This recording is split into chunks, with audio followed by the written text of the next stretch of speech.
Ça n'empêche pas de poser des questions, hein, mais juste un petit mot, oui.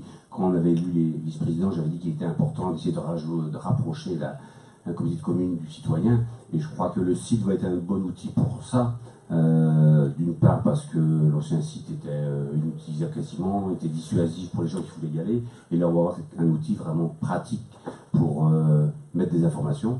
Ça va être pratique aussi pour le citoyen et bien évidemment pour se former, s'informer, économiser du temps aussi parce que parfois il pourra peut-être gagner en déplacement. Et puis aussi c'est une relation aussi avec les communes parce que les agents ont été formés, un agent et un élu étaient formés par commune, et donc ça va créer du lien aussi entre les collectivités, les communes de base et la commune. Même pour certaines communes peut-être faire des économies puisque on le voit bien, Christelle l'a montré dans sa présentation, pour les communes qui n'ont pas de site, et bien à la limite ça peut remplacer, et donc ça peut être aussi une source d'économie, quoi. Et puis c'est évidemment, on le sait aussi, c'est l'image de la collectivité qui est derrière. Notre ancien site était vraiment à bout de souffle, et donc ce nouveau site, je pense, sera un bon outil. Il nous restera sans doute à le relooker un peu régulièrement pour qu'il vieillisse pas trop vite non plus. Et puis je rappelle qu'à l'appel d'offres, on avait choisi une entreprise locale qui est Sambertoise, qui était beaucoup moins chère que les autres, qui a fait un travail d'échange avec le comité de pilotage et avec la commission communication qui a bien fonctionné. Et donc on peut être pour l'instant fier du résultat. J'espère que les utilisateurs, à partir du 1er février, seront aussi d'accord avec nous. Ça n'empêche pas de poser des questions s'il y en a qui ont des questions techniques ou autres. Il est évidemment responsive, comme on dit, c'est ça, hein? Parfait. Je suis complètement d'accord et j'apprécie beaucoup le travail qui a été fait. C'est évidemment beaucoup plus intéressant, beaucoup plus accessible, beaucoup plus séduisant pour nos concitoyens et c'est vraiment, pour moi, très heureux de voir ça. Si j'avais une attente supplémentaire à formuler, parce que je n'ai pas vu ça dans la présentation, essayez peut-être, on a peut-être, mais c'est valable pour les communes comme pour les communautés de communes, à trouver un espace de communication politique. On voit avec la crise des Gilets jaunes que nos citoyens se plaignent de ne pas avoir accès de ne pas connaître les informations. C'est récurrent là. On dirait, on a beau leur proposer, ils ne viennent pas. N'empêche, nous devrions leur proposer plus. Alors, est-ce qu'il y a par exemple des rubriques prévues pour mieux faire comprendre le budget, mieux faire comprendre l'action de la communauté, la volonté politique qui se met en place? On parle de développement économique. Est-ce qu'il y a un chapeau introductif qui montre quel est le projet de la communauté? Alors, il n'y a pas forcément les réponses à mes observations, puis le site n'est pas en place, j'irai le voir plus en détail, mais voilà des points qui me paraissent aujourd'hui nécessaires dans toutes les communications institutionnelles. Il faut que nos concitoyens aient envie de venir, c'est réussi, et une fois qu'ils ont eu envie de venir, il faut qu'ils trouvent des informations qui les amènent à être un peu plus citoyens qu'ils ne sont aujourd'hui.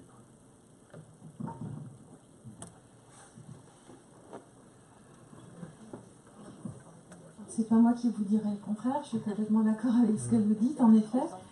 Alors pour vous répondre, dans la partie institutionnelle, il y a un certain nombre de rubriques qui existent et qui donnent du sens. Je vais répondre à la première de vos questions. Fonctionnement de la collectivité. Les ambitions politiques, ça répond un petit peu à votre question. On présente les élus aussi. Comment ça fonctionne, les compétences, la partie budget. Alors on essaye de vulgariser ça au maximum, sans effectivement en mettre trop pour ne pas saouler les personnes qui vont être amenées à lire, de rendre ça le plus attractif possible. Donc voilà, j'ai repris des éléments qui par ailleurs ont déjà été utilisés dans les bulletins d'information comme on le fait tous les ans et comme vous le faites également dans les communes. Hein.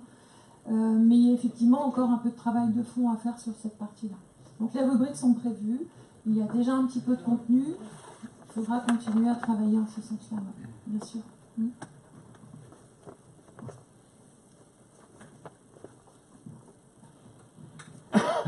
Est-ce qu'il y a d'autres remarques? Non. Moi, je te remercie, Christelle, de la présentation.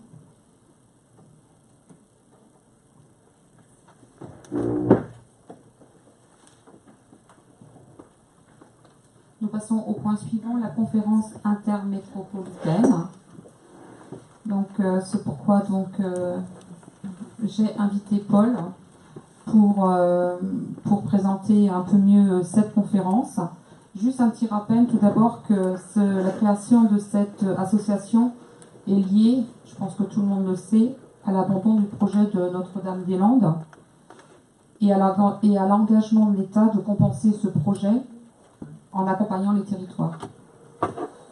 Alors, la région avait proposé, comme en fin février 2018, un pacte d'accessibilité comme base des travaux.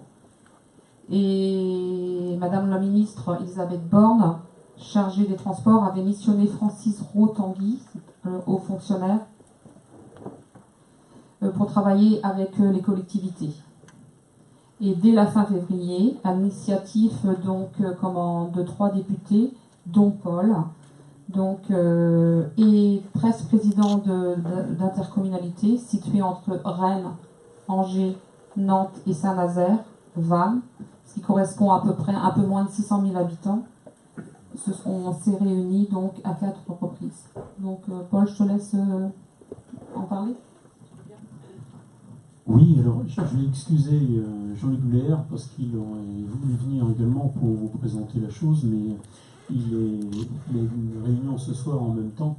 Je ne sais plus si c'est communautaire ou municipal, mais donc il ne peut pas être là. Alors, l'idée des territoires intermétropolitains a germé en fait dans notre tête parce qu'on s'est dit, la ville, on sait ce que c'est. Et finalement, on définit toujours le rural par rapport à la ville.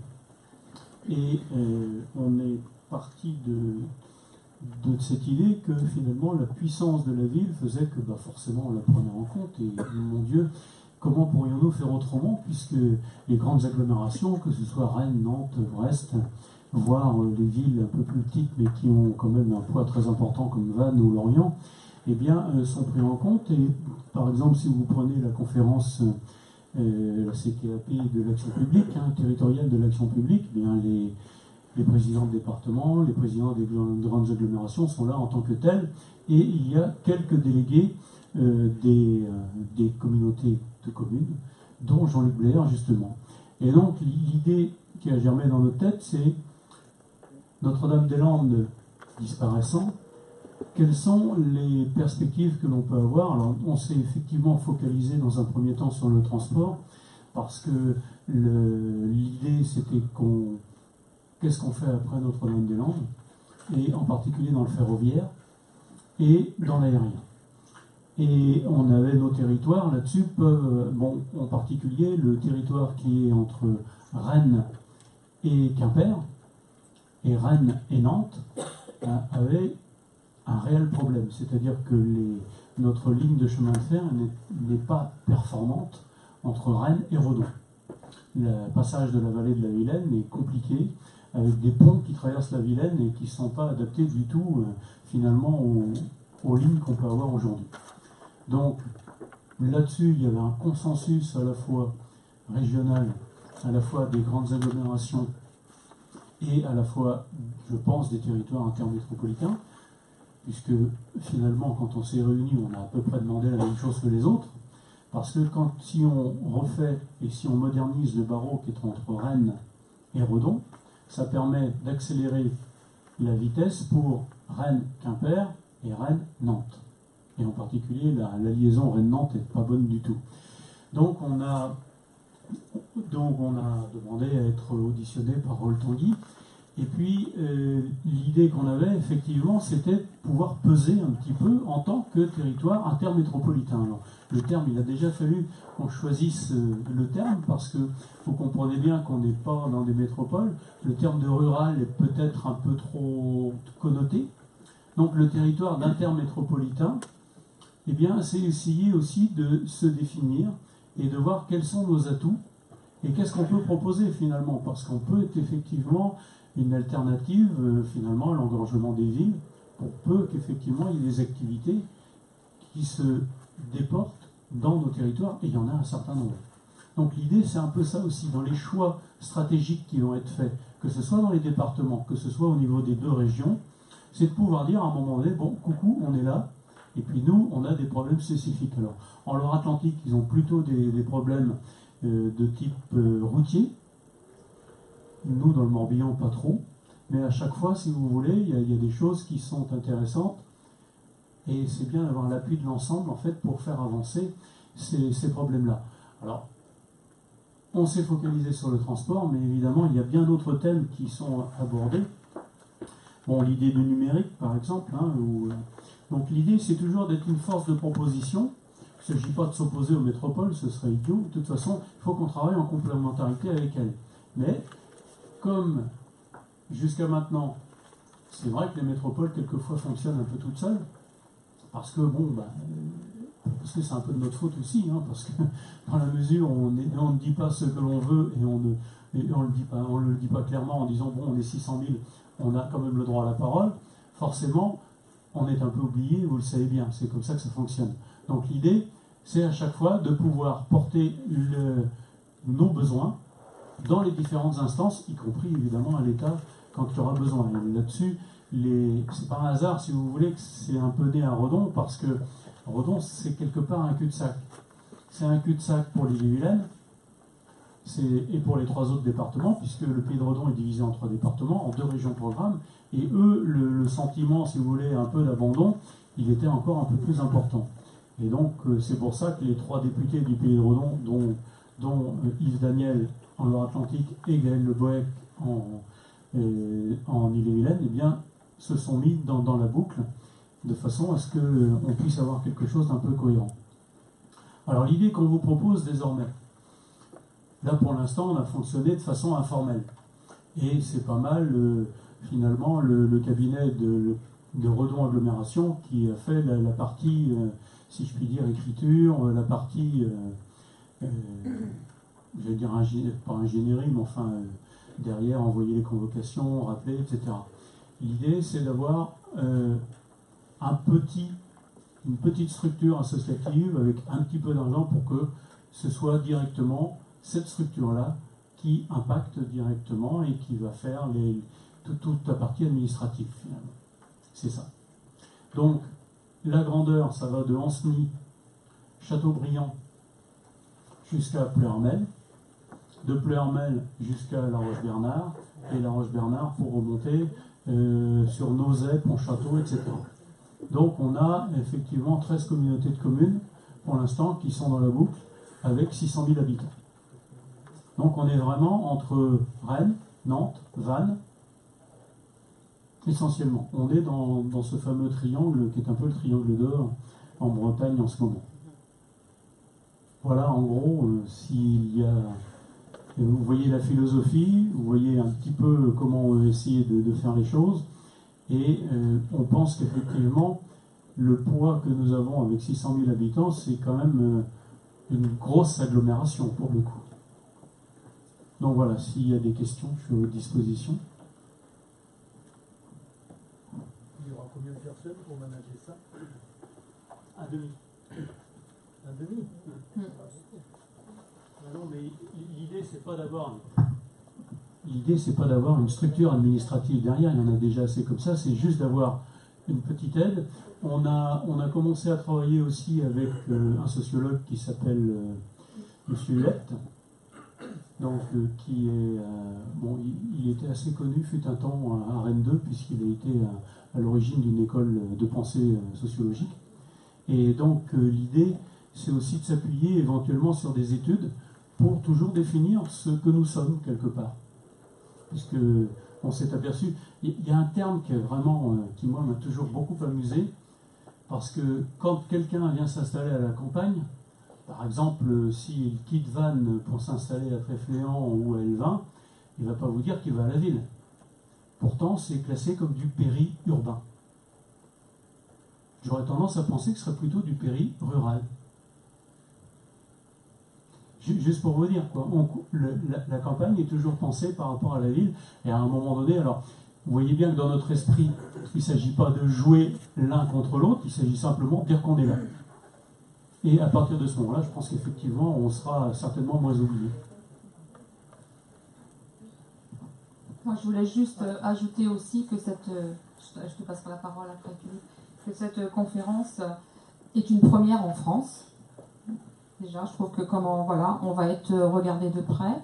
Je sais que moi, en fait, en participant à ces réunions, j'ai surtout défendu, chacun venait un petit peu avec cette problématique, l'axe Vannes-Redon, la 775.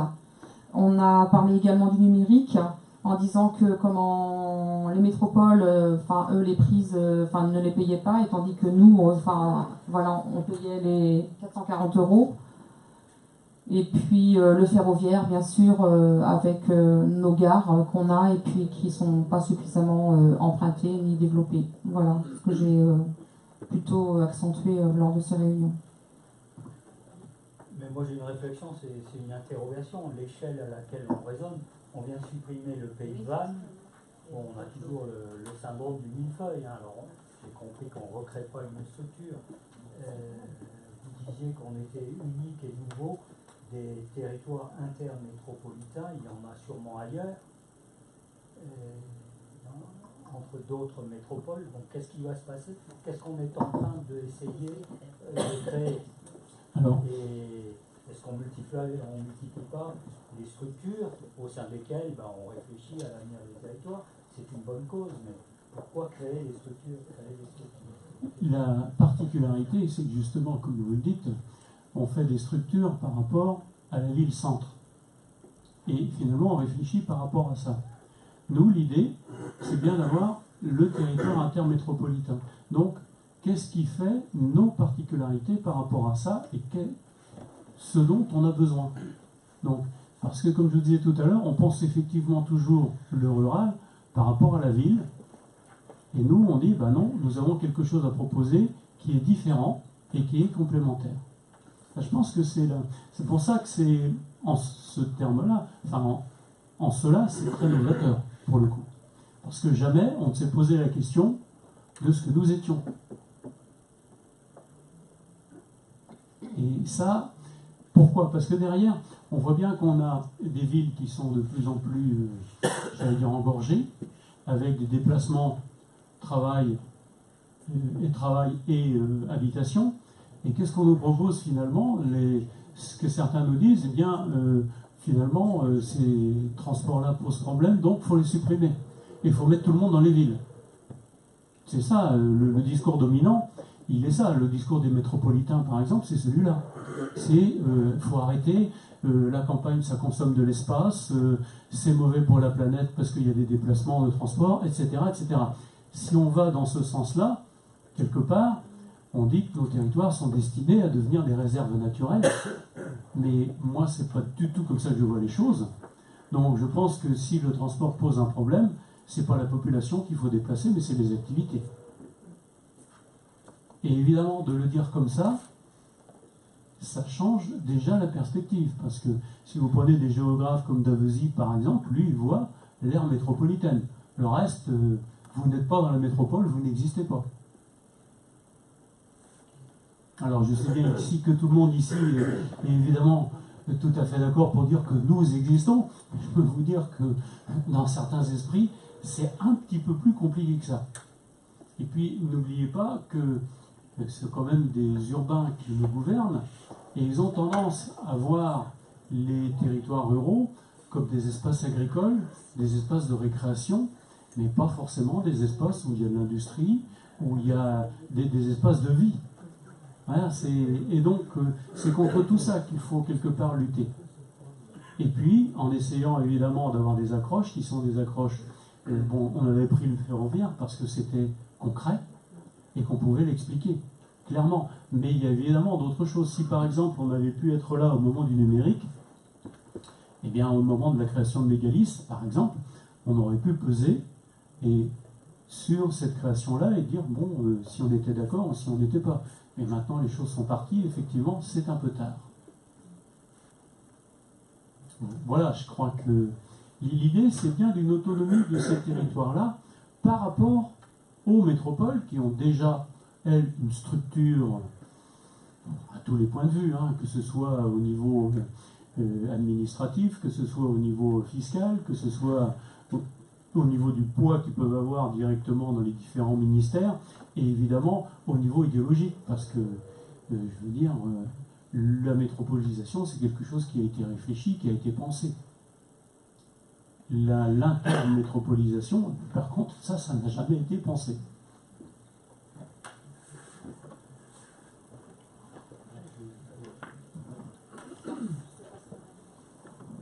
Oui, effectivement, on comprend bien l'origine, la genèse, effectivement, de cette structure qui me paraît intéressante dans tout l'état de cause. Hein. C'est clair. Ceci étant, je rejoins quand même quelque part la remarque de Philippe. Il sera difficile, dans un premier temps, tout au moins, d'accorder ou de reconnaître la notion de territoire de projet à cette conférence intermétropolitaine. Ce sera plutôt, à mon sens, une structure de pression dont l'objectif est d'obtenir des compensations.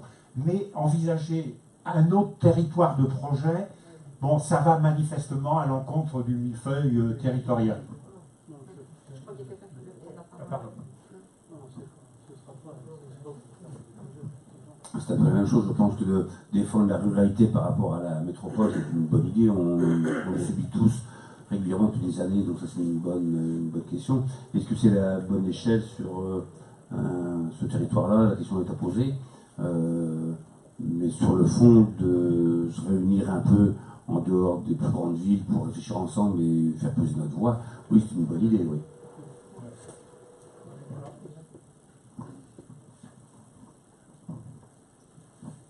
Sur les projets concrets, on a déjà nos organisations qui sont souvent le pays, qui sont les communautés de communes. Il ne s'agit pas de faire des projets, il s'agit bien effectivement d'être un cercle de réflexion et j'allais dire de lobbying, hein, pour être clair. C'est ça le but. C'est pour ça qu'on ne vous demande pas non plus l'idée, c'est pas de créer une structure administrative, c'est juste d'avoir un peu d'administratif pour pouvoir régler les affaires courantes, mais c'est quelque chose de finalement très politique dans le sens de la vie de la cité, pour le coup.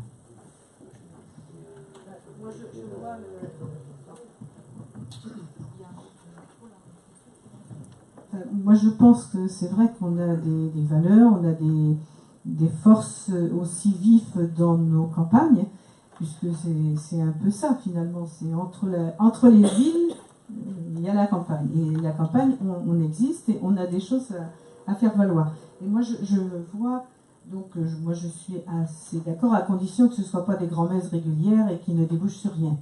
Et je pense que, enfin moi je vois le poste, le demi-poste qui pourrait être envisagé, c'est bien en tant qu'animateur, parce qu'on sait bien que s'il n'y a pas quelqu'un qui est chargé de nous rappeler qu'on doit se réunir ou qu'on doit avancer, on est tous pris par notre quotidien, et puis on n'avance pas, on se réunira qu'une fois tous les 36 du mois, et c'est peut-être pas ça qui fera avancer le schmilblick. Voilà. Et c'est vrai que l'idée de se rapprocher de sociologues, c'est important parce que on sait bien que les intellectuels quand même font un peu beaucoup les choses, les sociologues, les philosophes, et donc s'ils ne nous connaissent pas, ils ne peuvent pas prendre en compte nos réflexions ou ce que l'on vit, puisqu'ils sont aussi dans leur réseau, hein, on sait bien comment c'est. Voilà ce que je voulais dire.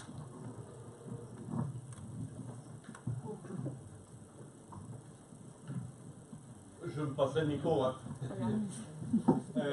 Évidemment, le mot vient d'être prononcé, c'est un lobby qu'on est en train de mettre en place. C'est un mot que tout le monde a, les lobbies. Ben oui, nous faisons un lobby. On en a besoin pour peser face aux grandes métropoles qui, elles, ont des moyens différents. Rappelons quand même que l'agglo de Rennes, depuis très longtemps, une agence d'urbanisme qui s'appelle l'Audiard, que l'agglo de Lorient a l'eau de l'Or.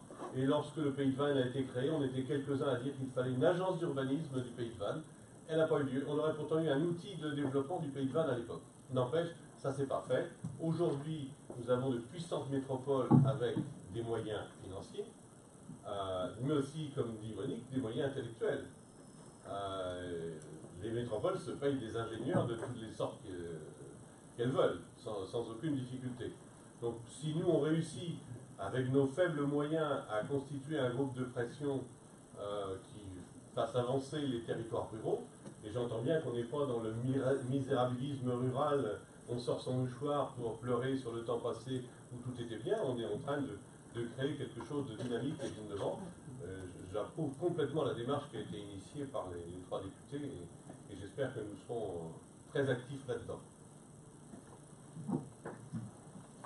Quelqu'un veut ajouter autre chose? Moi j'ai une question, c'est qui serait membre de l'association? Parce que j'ai vu, j'ai rien suivi du tout à part la présentation qui a été faite. Il y a 3 députés, il y a les 13 vice-présidents du CIO. On a la liste là. Mais combien de membres figuraient à ce liste? Alors, vous avez reçu en pièce jointe comment les statuts qui sont... Tu peux afficher ou pas comment, Voilà. Les membres suivants. Donc vous voyez assez clair la liste ou pas? Donc il y a 13 intercommunalités. Oui, mais pas tout le monde des intercommunalités, dans une quarantaine. Ben, avec les présidents. Que les présidents. Après, je ne sais pas si... Oui. Alors, là pour l'instant, on a fonctionné avec les présidents parce que c'est eux qu'on a invités. Alors, quelquefois, ils étaient représentés par un premier vice-président ou un deuxième vice-président. Et d'ailleurs, c'était pas mal parce que du coup, c'est vrai que la démarche est un peu nouvelle, un peu innovante, et certains qui étaient des vice-présidents venaient et disaient bon, c'est quoi ce machin? Et puis bon, une fois qu'on avait discuté, bon, ils avaient un peu compris ce qu'était le machin. Donc c'était pas plus mal. En gros, l'idée, c'est bien d'avoir les communautés de communes, les députés n'étant là finalement que pour servir les intérêts de ces communautés de communes. Hein. C'est pas l'inverse. C'est pas nous qui sommes là pour vous dire ce que vous avez à faire, mais vous qui faites remonter, qui nous donnez les besoins, puis après on essaye de faire ensemble pour que ça aille dans la bonne direction. Alors on s'est demandé, c'est peut-être, bon là c'est un essai, hein, et on ne peut pas encore être sûr, est-ce qu'il faut mettre les départements ou pas, est-ce que certainement qu'on aura des réunions de toute façon avec les présidents de départements, ne serait-ce que pour se présenter, et puis pour parler quand on parlera par exemple du schéma d'aménagement sur les routes en Loire-Atlantique, il y a un vrai sujet avec le conseil départemental par exemple. Alors, voilà. Il y a des choses qui seront sans doute, on ne sait pas ce que deviendront les circonscriptions électorales non plus, donc on ne sait pas combien de députés resteront, donc probablement que les limites de département ne changeront pas. Donc là-dessus, on devrait encore en avoir un certain nombre, mais bon, on verra bien. Mais pour l'instant, c'est vraiment comme. Quoi. Moi, je pense que si on veut peser, c'est important aussi de se retrouver entre nous. Ça ne veut pas dire qu'il ne faut pas élargir de temps en temps avec les départements ou les régions. Mais sinon, vous savez bien comment c'est. Chacun défend son drap. Et si les départements sont là-dedans, je ne suis pas sûre qu'on arrivera encore à faire monter les choses. Je ne suis pas contre les départements, attention. Hein. Mais je pense que chacun a sa mission et puis il faut bien définir la mission. Il ne faut pas qu'elle ressemble à des conférences sociales de tout bord. Enfin, moi, je trouve qu'il faut cadrer au début. Enfin, voilà. Vous n'êtes pas obligé d'être d'accord avec moi, mais si on verra s'il faut ouvrir après, mais l'idée, c'est d'abord comme.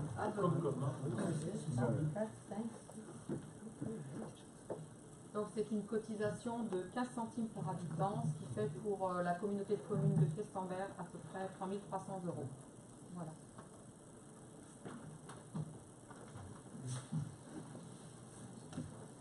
D'autres interventions? Je voulais savoir, moi, du coup, c'est vraiment qu'un lieu d'échange c'est qu'un lieu, c'est pas ça que je veux dire. C'est un lieu d'échange et de débat, dans le but de faire remonter et faire peser effectivement ce qui est périurbain. Mais moi, je pense que je vois qu'à Crestambert Communauté, on n'est que 13 communes. Quelle est notre. Je pense pas qu'il y aura comme il y aura le poids des communautés qui seront. Parce que quand je vois Redon Aglo ou Saint-Brocéan Communauté qui représente 50 communes, je ne sais pas s'il y a vraiment un poids qui sera amené dans ces débats. Enfin, je ne sais pas. Enfin, voilà, c'est ça qui m'interroge un petit peu quand je vois ça. Mais bon, c'est le groupe qui fait poids. Parce qu'une communauté toute seule, c'est 40 000 habitants, c'est pas négligeable, mais c'est pas reine agglomération. Donc la chose elle est claire, c'est ensemble qu'on arrive à peser. Alors après, les problématiques ne sont pas toujours tout à fait les mêmes. Mais Mais en gros, pour avoir quand même assisté à toutes les réunions, on a dû en faire 4, avec les présidents de PCI, de Comcom, il y avait quand même pas mal de points communs. Et l'idée, c'est à la fois groupe de pression, effectivement, mais aussi de réflexion. Les deux sont bien là. C'est plus un think tank en fait qu'autre chose. Enfin, si on veut parler.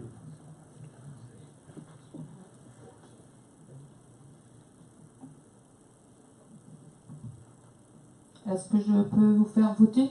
Ou il y a d'autres remarques encore? À l'échelon du territoire, donc 600 000 habitants, 15 centimes par habitant, ça fera un budget de sur un demi-poste administratif, c'est ça? Le reste des dépenses peut s'imaginer dans quel domaine? Je pense, je ne sais pas trop, peut-être prendre, comme on est dans une réflexion, il y a 3 étudiants d'aménagement qui commencent à travailler là-dessus. Donc l'idée aussi, c'est d'avoir, on a besoin d'expertise de temps en temps, c'est de missionner des étudiants ou des chercheurs sur tel ou tel aspect pour pouvoir avancer. Donc pour ça, bon. Après, on verra bien si les 90 000, on n'a pas fait encore de budget prévisionnel pour l'instant, mais ça va venir forcément.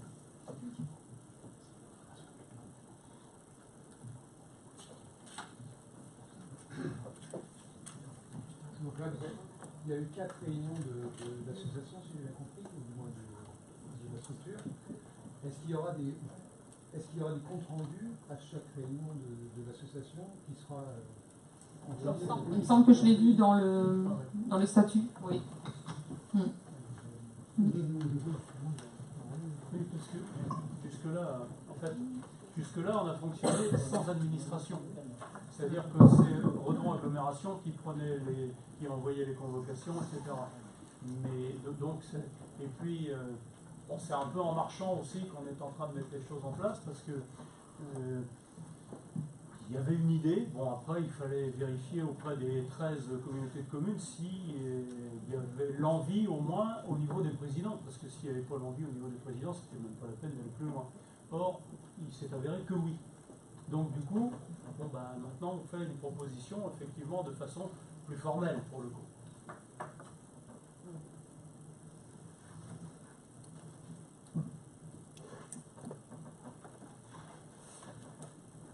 Est-ce que je peux vous faire voter? Donc sur notre adhésion à cette association, qui est contre? Qui s'abstient? Donc une abstention, 3 abstentions, 3 abstentions. Ok, je vous remercie. Merci.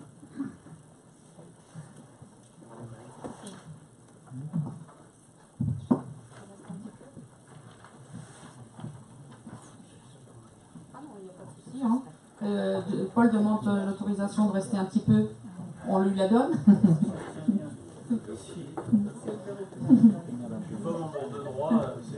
Non, mais voilà comme.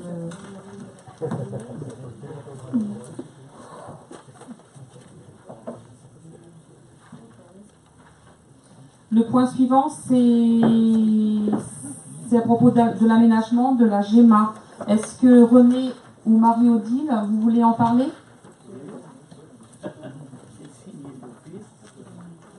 Oui, donc suite à la prise de compétence par Cascambert Communauté au 1er janvier 2018 et à la dissolution du syndicat de Trévelo dans le cadre de la compétence GEMA qu'on a déléguée à l'EPTB Vilaine, ce dernier met en place une organisation appelée l'unité Vilaine-Aval. Vous vous rappelez, on a évoqué plusieurs fois les propos qu'on a tenus, Marie-Odile et moi-même, lors de nos réunions de l'EPTB, où c'est vraiment, vous voyez, le périmètre de l'EPTB va du 44, on remonte dans le 35 et le 56, une bonne partie aussi.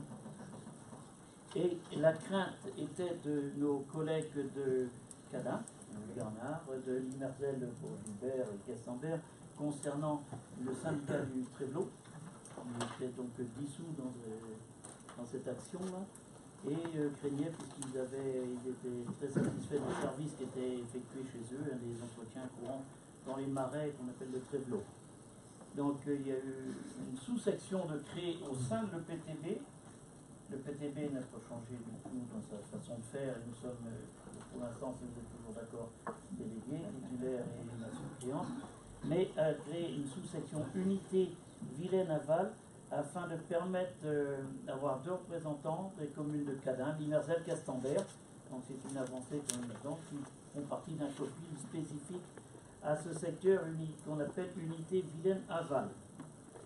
Alors, ce comité de pilotage se réunira trimestriellement pour travailler, puis justement valider les plans d'action qui leur seront proposés, propres à ce secteur de Vilaine-Aval.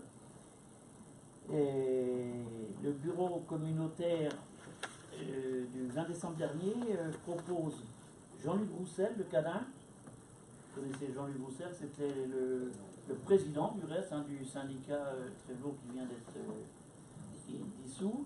Le Pironnet Pascal qui est de Castambert, il présenterait Castambert, et le coin de Laurent de Limerzelle. Tous ces gens-là étaient délégués, je crois, au syndicat du Trévelot. Donc ces 3 personnes, là, le bureau propose vous les propose tout simplement pour représenter le secteur de l'ancien bassin versant du Trévelot. Et ce soir, notre conseil est donc amené à valider ces nominations, sachant qu'il nous faut donc un titulaire et suppléant. Sur le principe, y a-t-il des questions sur c'est une avancée pour ces 3 communes qui est quand même de quelque chose que je n'ai pas compris, René. Oui. Il y a 2 places ou il y a 3 personnes? Oui, parce que au niveau bureau, on nous a présenté une personne pour chaque commune. Maintenant, il peut y avoir un titulaire et 2 suppléants. C'est pas formel, il me semble, ce que disait Stéphanie. En fait, les 3 vont passer. Enfin voilà, ils ont mis 2, mais bon, les 3 vont aller. Voilà, c'était la crainte de ces 3 communes. Là, donc, on avait pensé en bureau que c'était bien de mettre plus ou moins un représentant de chaque commune. Notre crainte, c'est la suppression des services de proximité. Voilà, on est en plein dedans, là, oui. Surtout pour Cadin et Limerzelle, parce que Castambert était c'est moindre. C'est juste sur le bout de l'épine. Monique, tu veux intervenir? Oui, moi je voulais dire, je ne suis pas du tout opposée, bien au contraire, la Vilaine-Aval, c'est aussi Saint-Éloi. Oui. Donc il ne faudra pas l'oublier, c'est tout. Oui, mais tu as dans le moyen là. C'est ça. À chaque réunion. Oui, mais j'ai vu qu'il y avait Castambert. Donc Castambert est aussi concerné par Saint-Éloi. On compte sur lui aussi pour nous représenter. Juste une petite remarque, le Saint-Éloi, c'est discutable qu'il soit dans le petit village. Ah bon, moi c'est discutable qu'il soit dans son bassin. Pardon? Parce que le Saint-Éloi, il se jette juste à l'embouchure. Donc il est vraiment à la limite entre l'embouchure et l'océan. Mais il était orphelin jusque-là, moi j'ai bien qu'il reste orphelin. Ça fait bien partie du bassin. Je vous rappelle c'était une zone orpheline en fait de Saint-Éloi, puisque jusque-là, il n'y avait pas la notion de bassin reconnu, quoi. Personne ne s'en occupait vraiment. C'est pour ça qu'il a été mis dans la corbeille de la mariée en même temps que le marais Trévelot, pour faire plus simple dans le côté administratif. C'était encore plus simple si on avait gardé toute la compétence chez nous. Je radote. Non, c'est là. Il y a d'autres questions concernant cette sous-section Vilaine-Aval. Alors, là, donc, nous avons 3 personnes. Je rappelle, Jean-Luc Roussel, Pascal Le Pironnet et Laurent Lecoin. Il nous faut un titulaire.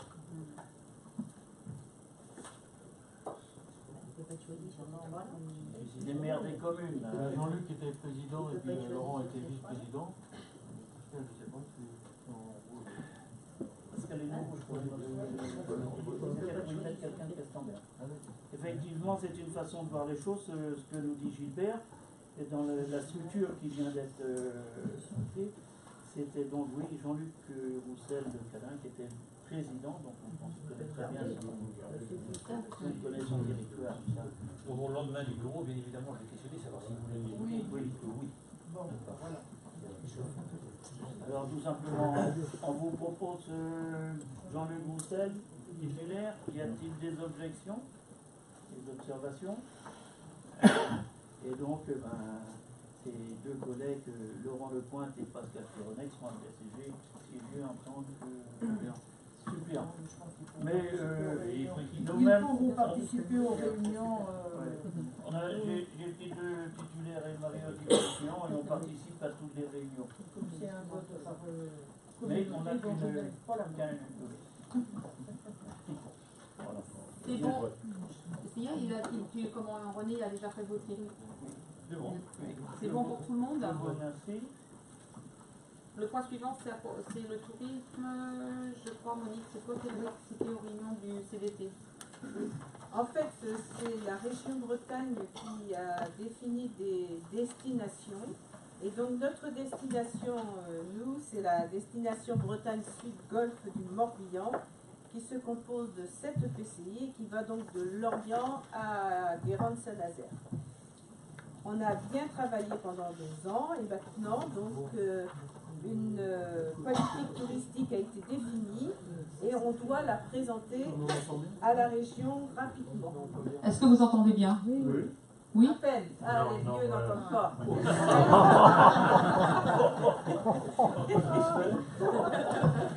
Non, mais je pense à la prise de son. S'il n'y a pas de micro, l'orateur n'est pas entendu. Bon, alors je ne vais pas tout recommencer, vous m'avez entendu quand même, vous avez entendu le principal. Donc on a défini une stratégie, un plan d'action pour la période 2019-2022 autour de 4 axes stratégiques. Alors les 4 axes: optimiser l'itinérance sur le territoire pour faciliter l'accès à l'offre touristique. C'est essentiellement les transports, pas que ça, mais l'exemple c'est les transports. Structurer les activités au service de la villégiature, c'est déterminer des thèmes, c'est aussi déployer de la fibre et également encourager les offices à travailler ensemble pour offrir des actions collectives et qui débouchent sur donner envie aux touristes de venir nous voir. L'axe 3, c'est favoriser le développement de l'économie touristique à travers le tourisme d'affaires et les courts séjours. C'est pour encourager l'événementiel, entre autres, mais également pour permettre aux hommes d'affaires ou aux femmes d'affaires qui viennent sur nos territoires de rester plus longtemps. Et le 4e axe, c'est assurer les conditions d'optimisation économique en transversalité.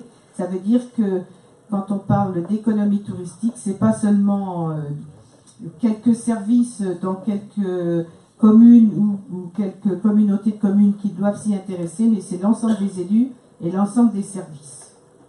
Voilà, donc ça, ce sont les 4 grands axes et ils doivent être validés par nous-mêmes. Et bien entendu, là aussi, il y a une participation financière qui est demandée à Questember Communauté pour pouvoir mettre en place ce plan d'action qui aujourd'hui a été, toute la réflexion a été facilitée par de l'argent mis par la région. Voilà. Et qui a été mis sur deux personnes, l'une relevant de Vannes, Aglo, et l'autre de Atta, donc la région de Quiberon. Voilà. Mais c'est aussi une nécessité en quelque sorte de s'inscrire dans la destination si l'on veut obtenir ou continuer à obtenir des subventions de la région. Voilà. Quelle est la structure qui présente la démarche? Eh bien, justement, il n'y a pas de structure. Pour le moment, c'était les communautés de communes qui portaient. Il n'y a pas de structure, en fait. D'accord. Hein? Mais aujourd'hui, je vous dis, il y a 2 personnes de 2 collectivités différentes qui se chargent d'animer les choses.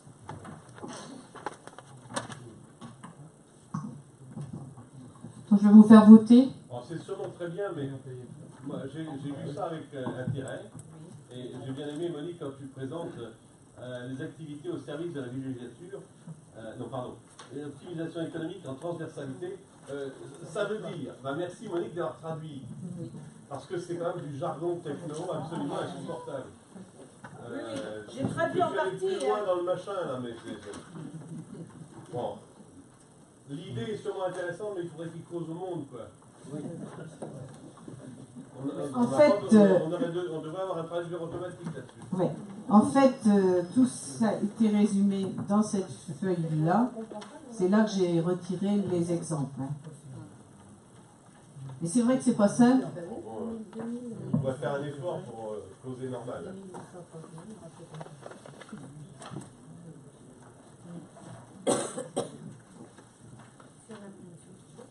Je peux vous faire voter. Je vais vous demander donc de vous prononcer sur l'ensemble des actions présentées par, dans la stratégie présentée par Monique. Et notre participation financière à hauteur de 2031,4. Non, mais on paye à qui? Je comprends pas, non? On paye à qui? Tu dis qu'il n'y a pas de structure. Qu'est-ce qu'il y a des sous? Qui ramasse les sous?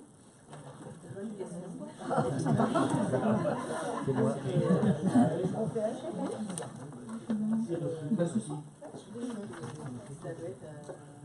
alors, est-ce que c'est la participation aux personnes? Oui, je crois que c'est ça. Ça va être la participation à l'animation. Je t'aide, hein. Oui, non, mais c'est ça. Oui, c'est ça. Pour le moment, l'animation a été payée par la région sur 2 têtes. Aujourd'hui, la région elle veut bien continuer à aider, mais il faut qu'on soit mis autour d'une table et qu'on ait bien réfléchi collectivement. Combien? 5 000 €, ça fait 2 temps plein, 2 équivalents temps plein.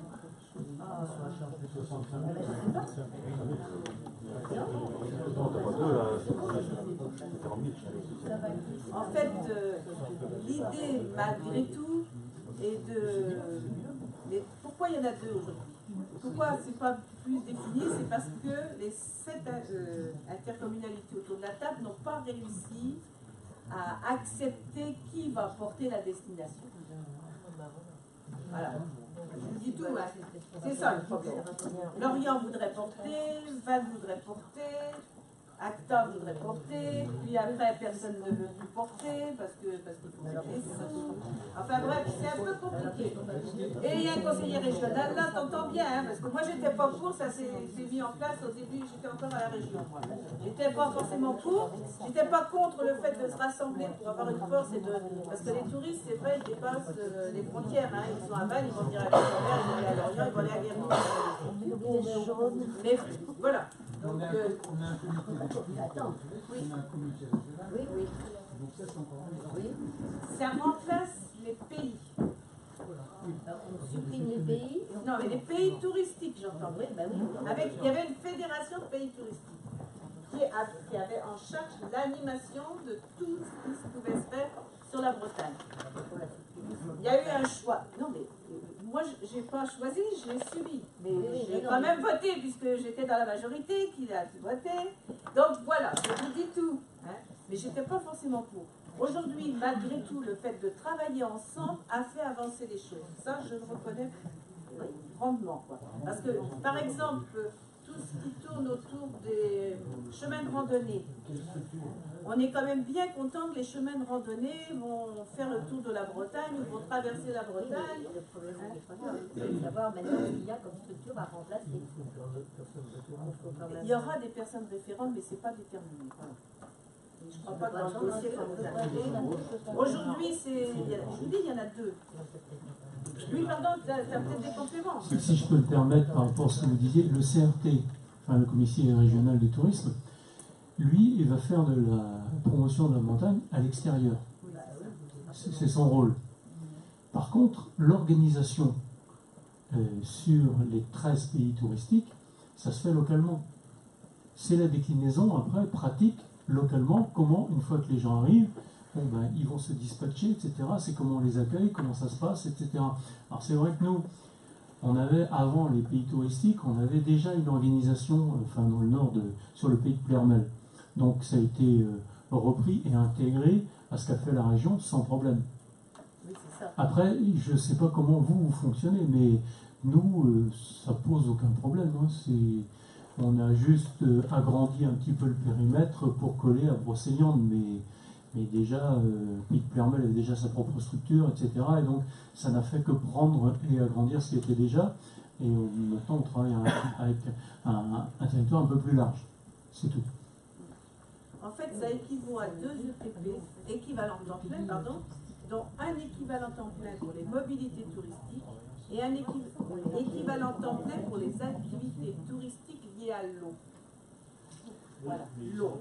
L'eau non solaire, mais aussi les canaux. Les verts qui...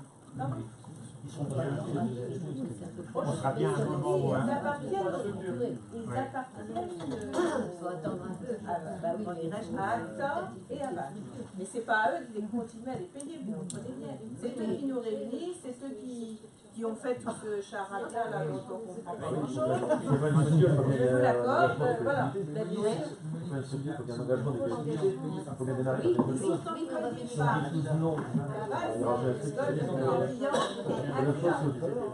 eux ne veulent pas payer pour l'ensemble de la destination. Ils demandent aux autres de participer. Voilà. Je pense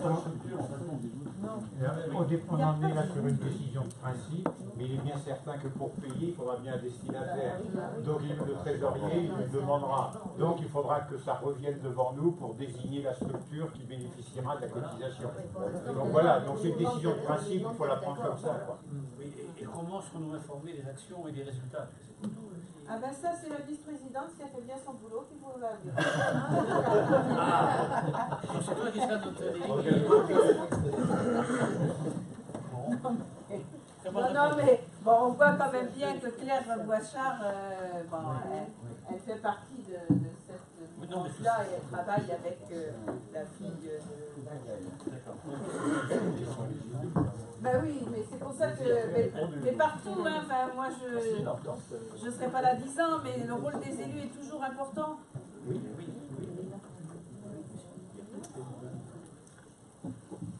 Bon. Je vais finir par réussir à vous faire voter. Donc, c'est une décision de principe.